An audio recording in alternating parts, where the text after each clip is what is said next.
everybody, and welcome back to my channel. My name is Ashley Lanese. I make videos on motivation, spirituality, and writing, blending all of that together so that you can get the best benefit out of it. Today's video is my 8 tips on what you should know if you have the idea to write a book but you haven't started. By the end of this video, you will learn 8 things that you need to know before you start writing a book so that you don't make the same mistakes that some of us have. Excelling your writing process and getting that dream book written in no time. Let's get started. Tip number 1 is read Save the Cat Writes a Novel by Jessica Brody.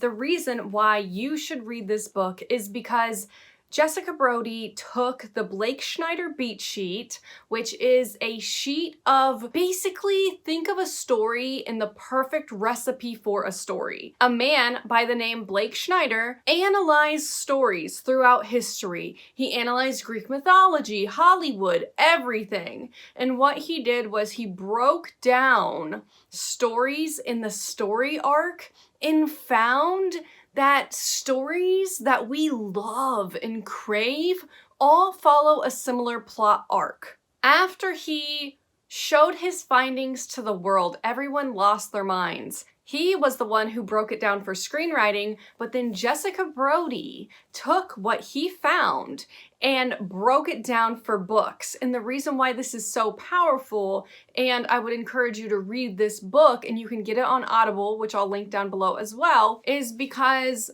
this book will not only tell you how to structure your book and when to put everything. It will also give you a % on word count, which is going to be important in one of my later tips. But basically, it's a no-brainer. It's like you read it and then you don't have to hum and haw and sit there and be like, what happens next? How should I structure this? Where should I put things? None of that needs to happen if you read this book. It's incredible. If you watch a lot of writing videos, you're gonna know about this book because it is literally a godsend, which leads me into my next tip, which is tip number 2. Think about word count before you write a book. A lot of beginning authors do not do this. And if you're an overwriter, like myself, there's overwriters and underwriters.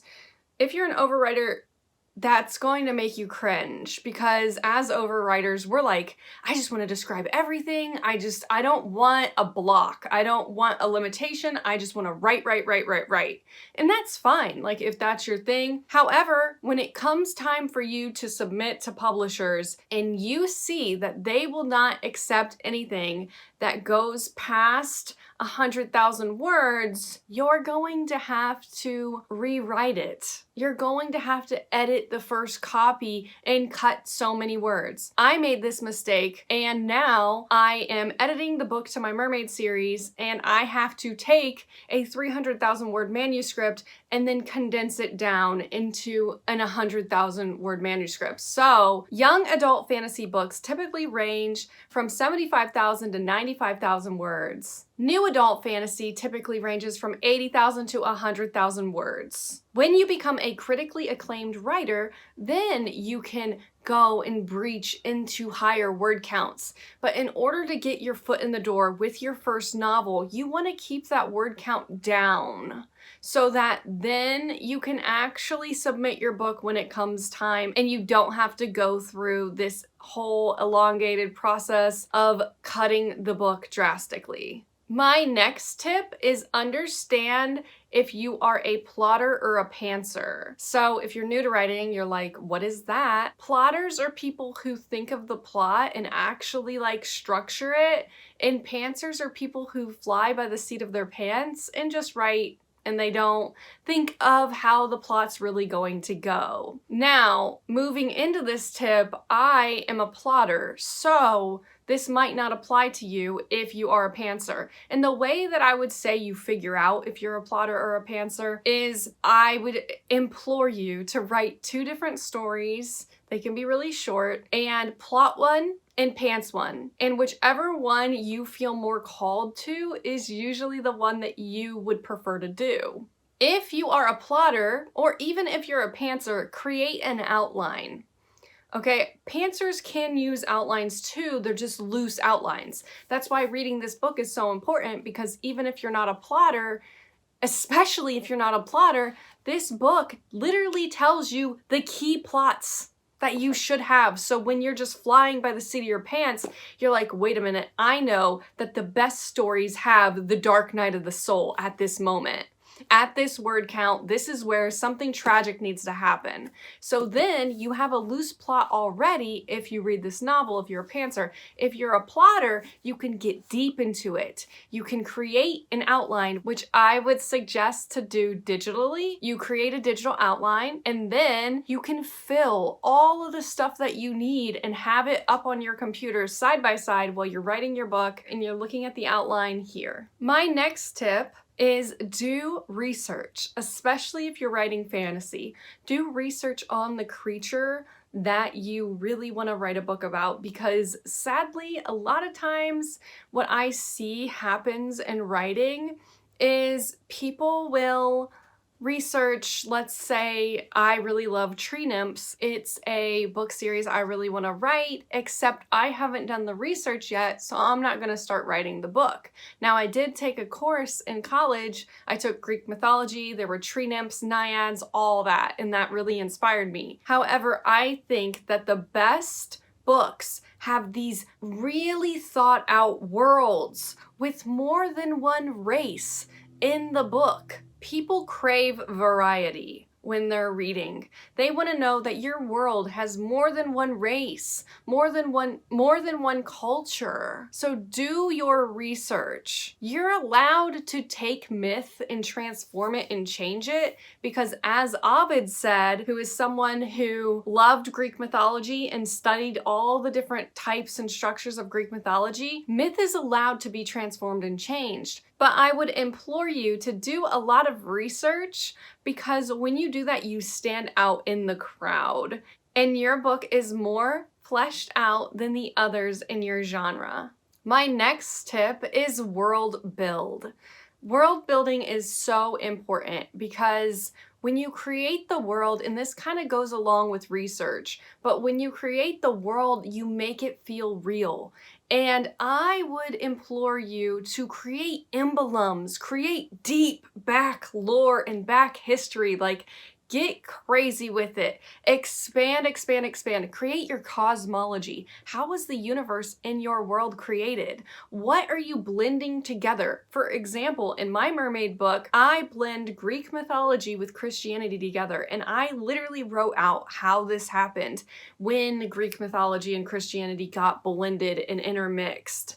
And when I sat down to create the world for my series, I knew that I didn't just want river mermaids or mermaids only in one ocean that looked one way. No, I wanted so many different races, so many different types. I wanted them to have their own culture. So think about culture, history, hairstyle, anything like that. Like what would influence this world? Like for example, I have mermaids that live in the Atlantic, and in the Atlantic, there's so many shipwrecks. The seafloor is literally scattered with shipwrecks. A part of their homes is these stacked up ships. And then they've built buildings on top of these ships, but really kind of think through your world, and that is going to get your reader to fall madly in love with your story. My next tip is create character charts. If you're thinking of writing a book, create character charts and think about your character's flaws, your character's history, your character's tags, the things that your character does, like do they bite their nails a lot? Do they say certain phrases? Do they curse under their breath all of the time? How do they walk? Develop everything, and there's so many free resources online that you can find to make these character charts, or at least make it easier for you.